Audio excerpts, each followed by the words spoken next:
On 20th August 2020, Alexei Navalny, a prominent Russian opposition leader and a huge critic of Russian President Vladimir Putin, began to have seizures and became violently ill on a flight to Moscow. Initially, no one knew the cause of his illness. 2 days after, he was evacuated to a hospital in Berlin, and it was later confirmed that Navalny was poisoned with a deadly nerve agent known as Novichok. A joint investigation by Bellingcat, The Insider, CNN, and Der Spiegel implicated Russia's internal intelligence agency, the FSB, or the Federal Security Service, in Navalny's poisoning. This is not the first or the second time that a critic of the Kremlin has been poisoned. In fact, there are more than 100 known cases of unusual assassinations in which the most exotic toxins and poisons have been used.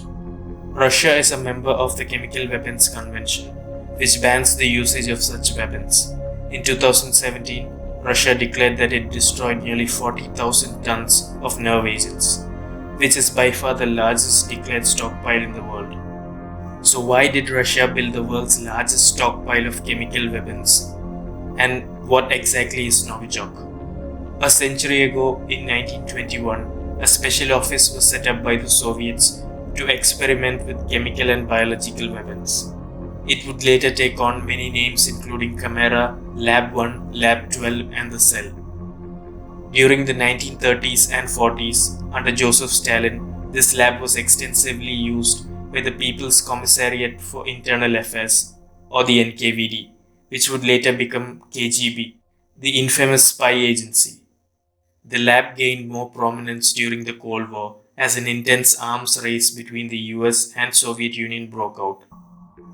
During this period of heightened tensions, the Soviets began developing advanced nerve agents from the 1970s onwards in a top-secret program called Foliant.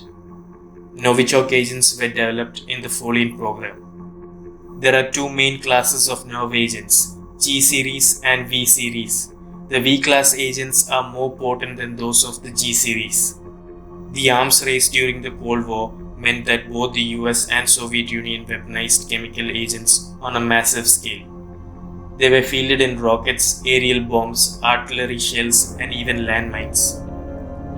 Between 1970 and 1990, the Soviets began developing a series of nerve agents unknown to the West. They are collectively known as Novichok agents. They were designed keeping the following objectives in mind: to counter NATO's chemical weapons detection equipment, to bypass the Chemical Weapons Convention, as Novichoks were not listed under the convention then, to be safer to handle. Russia has never confirmed the existence of Novichoks. However, a dissident Russian scientist, Vil Mirzayanov, confirmed that they exist and are the most toxic nerve agents ever developed. On a scale of comparison, Novichoks can be around 8 times more dangerous than VX. This means only a minute dosage is required, and this makes it virtually undetectable. Russia has a long history of using toxins as weapons.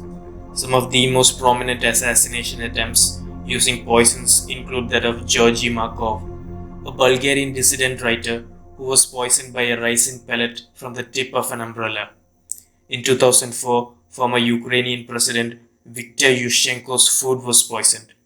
He was known for his anti-Russian stance. Luckily, he survived the attempt. Instances where Novichoks were used can be seen in 1995, 2015, 2018, and 2020. The case that brought international attention to the use of Novichoks was the assassination attempt on Sergei Skripal and his daughter in 2018 in England. This had led to a global outrage, with the UK and EU imposing sanctions on Russia and expelling Russian diplomats.